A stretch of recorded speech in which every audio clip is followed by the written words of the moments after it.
காலை வணக்கம். தினம் ஒரு திருக்குறள். அதிகாரம் 20. பயனில சொல்லாமை. குறள் 195. சீர்மை சிறப்பொடு நீங்கும் பயனில நீர்மை உடையார் சொலின்.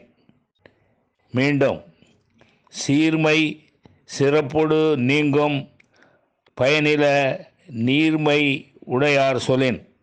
இதன் பொருள், பயனில்லாத சொற்களை நல்ல பண்புடையவர் சொல்வாரானால் அவருடைய மேம்பாடு அவர்க்குரிய மதிப்போடு நீங்கிவிடும்.